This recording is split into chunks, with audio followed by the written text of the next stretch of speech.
taatu istiin goonaa sheer godhaa wal biraan gahaa. Kanaaf miidiyaan kun guddachuudha qaba wal guddifnu warra afaan namni rakkoon qabu warra afaan keenya dubbatu kana. Warra nama afaan keenya dubbatan kun sheer godhaatii wal biraan gahaa istiin godhinaadha walitti guys waan silaa barbaachisaa ta'u komentii waan walaayikimaaf laayik godhu mee komentii illee hin barreessu taa'imii si fudhatu waan taateef laayikima godhi. Laayik yoo goote maal sirraa irrata? Maal wanni irrata? Sheerii. Akkasumas biraa maal yaasaa eegamu?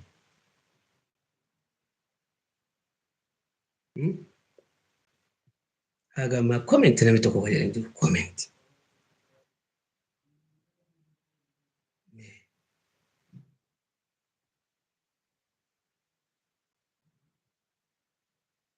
Guys, what the fuck? Guys, like godhi, share godhi. Nama isin bira geetti ilaallaa.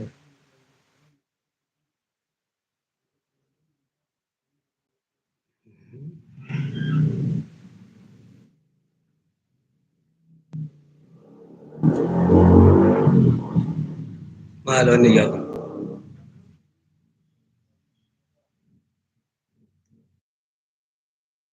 Guys, share, like godhi, comment.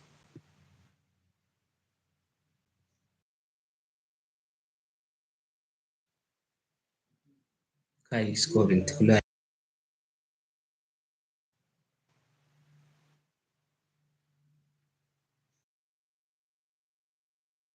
Satu kulturan. Guys, copy link sharing. Me share godhat copy link maal godhaan share godhat. Like godhaa. Istiin godhaa uummata Oromoo.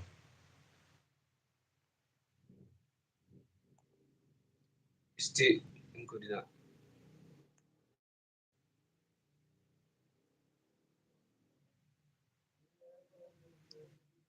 Istiin godhaa guys. Share godhaati akkasuma miidiyaan kun guddachuu qaba share godhaati wal biraan gahaa. Kanaaf miidiyaan kun waa'ee miidiyaa uummata keenya waa'ee rakkoo uummata keenya keessaa naannolee miidiyaa hin qabne baay'eetu jira dachee Oromiyaa tana keessa kanaaf biyya kana naannoo keenya kana guddifachuudhaaf yookaan immoo naannoo rakkoo uummata keenyaa miidiyaan hin ibsine baay'ee akkasuma jira Baalee King kanaaf Baalee Kingii like godhaa share godhaa isinitti fakkaatee viidiyoon irraa kun kan dukkaana keessa ta'ee istuudiyoo ajaa'ibaa kan tolfanneetti galuuf qophiidha. Guys, kanaaf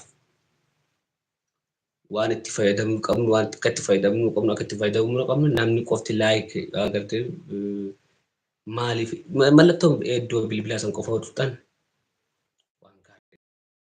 Guys, istuudiyoo ajaa'ibaa tokko banachuudhaaf qophiidha. Akka istuudiyoo bananamu waliin guddisin agar tokkollee deemuu dandeenyu. Kanaaf uummata keenyaa rakkoo uummata walloo uummata keenya akka jiru miidiyaaleen ijoolleen arrafaafamtu ijoolleen tokko agartee kan waan tokko nama akka isaa battoo ittiin darre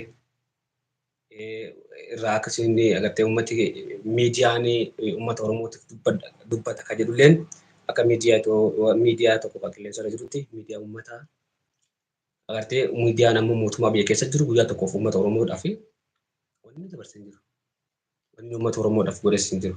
Maaliif uummati miidiyaan hagammaa rakkoon uummata walloo hagammaa hin dubbatamin uummata mangu. Kanaafiyyuu bakka jettanii sooshaal miidiyaan amma miidiyaan guddatee jira waan ta'eef OMN rakkoo agartee dandeettii akkasitti biyya keessa deemtee irratti agartee waa dalaguu dandeettu hin qabdu.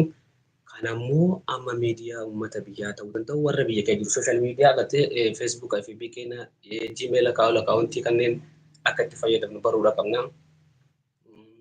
Lammataa